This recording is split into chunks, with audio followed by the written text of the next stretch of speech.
Hello everyone, Wenzeltron here, and we're back on Heroes of the Storm. And in this video, I wanted to go doing another build video. So this one is going to be Diablo. And Diablo is one of my favorite tanks in this whole game. If you watch me on stream, and in recent times, I've played him a lot. I've kind of moved away from him a little bit because people have figured out how to counter him. But I will say this, and I'll always say this, Diablo is one of those heroes that can capitalize on positioning mistakes by the enemy team. Yet, then again, though, this requires the player to know what positioning mistakes are being made. So in that sense, you need to know that a squishy is getting too forward. So I'm going to change my camera here as I get ready to show you guys what I'm talking about here. And I already have my build set up here.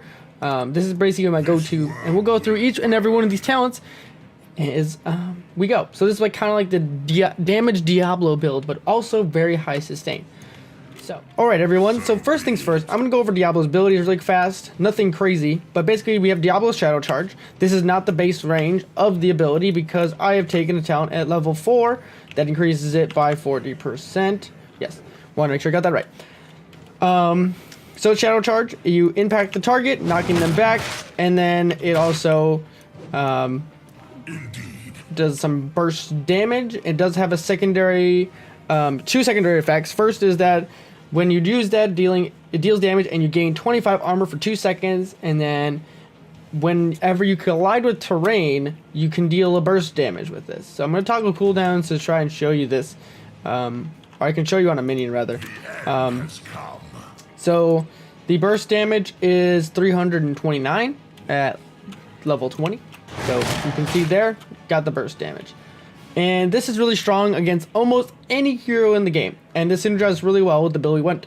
But for me, the super combo that is Diablo is you don't want to use your E really or Q really to go in very often.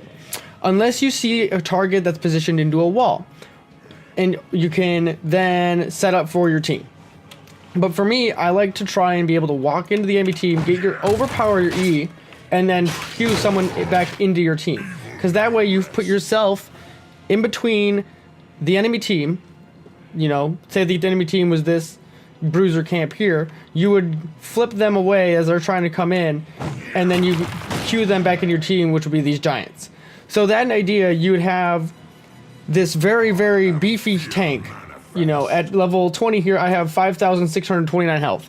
That's a very, very, very big health pool. And if you have 100 souls, you get a huge bonus to your HP, which is 0.4% of your maximum HP. So that's huge. That is amazing. That is I'm really bad at math right now because it's been a long day and I don't really care.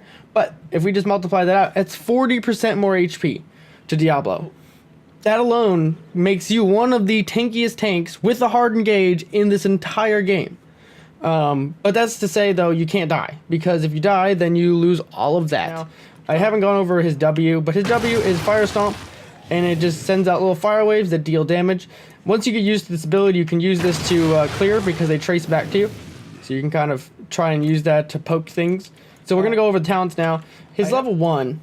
I totally didn't realize how strong this ability was until very recently, probably within the last month or so, is Devil's Due. And this talent is so amazing because it increases the effects of regen globes and health fountains by 2% per soul. So at 100 souls, it's a 200% bonus. That's a second health bar, basically. You can like be almost dead, hit a sippy cup, and then you're back to going to be full health. And full mana, too. Because that's one of the things it doesn't say here. It doesn't tell you health only. It says effects of regen globes and healing fountains. Both health and mana. So you can be completely and still do this. And you can get a regen globe mid-fight. So that's why this talent is really strong on maps like Spider Queen, Tomb of the Spider Queen, and Infernal Shrines. Any fight where you're fighting, or any map where you're fighting close to a lane. It allows you to get so much sustain back. From the Shadows is the next talent at level 4, which is just a baseline increase to your cast range on your Shadow Charge. This is amazing, because this feels like an ability that you can use from like half the screen away, basically. And it's just really strong. And I mean, a lot of my friends, even myself, who when I'm not playing into a Diablo, I'm like, holy crap, he can charge me from that far away, and it feels really broken to me sometimes. But it's just, you know, a talent. And sometimes I would go Speed Demon. It depends very much on the comp. Next talent, I normally go Diabolic Momentum. For me, I like to auto attack with Diablo. I like to micro my auto attacks and get into the enemy's face and just, you know, get an extra auto attack off or two, and that helps me get my abilities again. Because then like I said at the beginning, the Diablo combo, you know, the E to Q, is so strong and it's so good till you do it that way, rather than queuing in, because that overextends you to be blown up, rather than overextending an enemy. So that's why I normally go Diablo Momentum. If I do have to, I would go Spell Shield if they have a very, very bursty mage, or a mage that is picking on you, such as Li Ming. As for his ultimates, Lightning Breath has not been played in a very long time, and Apocalypse is just way too good as an area control ability, and it synergizes too well with how Diablo is played, in tight corridors and choke points to get his extra bonus stun off. Or his 13 talent, this is where the build kind of comes online to me. This is where you kind of start dealing extra damage and becoming even more of a threat to the enemy team. So, Devastating Charge. It's a quest talent, and it only needs 5 hits to work. So, if you're picking this on a map, like again, Tomb of the Spider Queen, you're going to be able to get this real easy. Or Infernal Shrines for that matter. Shadow Charge's Terrain Collision against heroes deals an additional 5% of max health. And then for each time you hit an enemy, your Terrain Collision increases the damage by 2% up to 10%. That is really good.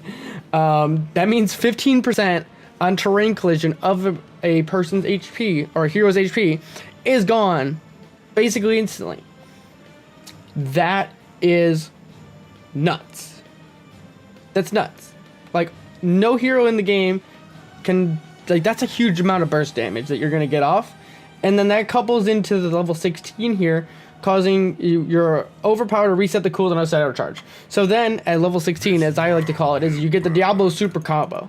So you can go Q in, flip them over, and then Q them out. And if you position correctly, you're able to get 2 bonus damages of 15% max HP within that chain CC. This is literally like a 3-second, you know, cast time. 30% of a max HP, and then if your team is there, that person's basically dead. That is insane. It is so insane to think about that to me. And I don't know if people realize how strong Diablo is because of this built-in combo that he gets. And for his last talent, Hellgate is just way too strong. This is one of the first thematic blinks in the game before they started giving it to Thrall and to Malfurion and stuff like that. So he has his own where he places the demonic symbol on the ground and rune it up. So this helps you kind of be unpredictable, because you can kind of, you know, teleport on top of someone, get an extra rune, because if you place this well enough, you can place the rune.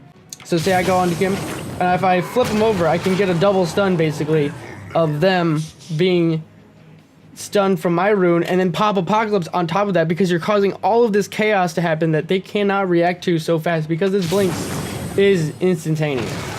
And that is very, very strong. Well, alright everybody, this is going to do it for Diablo's Bruiser build, I would call this. Maybe not Bruiser build. I don't know what I would call this. I would call it the Shadow Charge build. That makes more sense. I really like this build. It makes you feel very, very powerful as Diablo and as a tank. A lot of times as a tank, you don't really feel like you do too much damage, but Diablo's kit really has a lot of power built into it, and it makes him feel really strong, and his talents really, maybe not as spectacularly changing, but it's a really solid build, and it's really simple to understand the concept of how to use it, but it allows you to get mastery of a character once you're able to pull it off consistently. And that's one of the things that people have to learn as Diablo. And I've spent a lot of time with Diablo, and prior to his rework, I was probably one of the worst Diablo players ever. And then something about the character just clicked after he got reworked, and I just love the hero. And I think being able to push the weight around that is Diablo can be one of the most playmaking and fun playstyles in the game right now. And I just want to showcase it to all you guys, and let me know what you guys think of this build. Please check me out on Twitch and all the links in the description below, and let me know what you think of Diablo in general. I'd like to hear what you like to play as or what you like to see, and maybe tell me about what you think about Lightning Breath, because I haven't seen Lightning Breath in a very long time. There was some zoning builds with it back in the day, probably a year ago now, but it hasn't been used in a really long time, and I'd like to know what your guys' opinion is, because it's basically a must pick now to pick Apocalypse just because it's synergized with so many things. So that's going to do it, and I'll see you all later.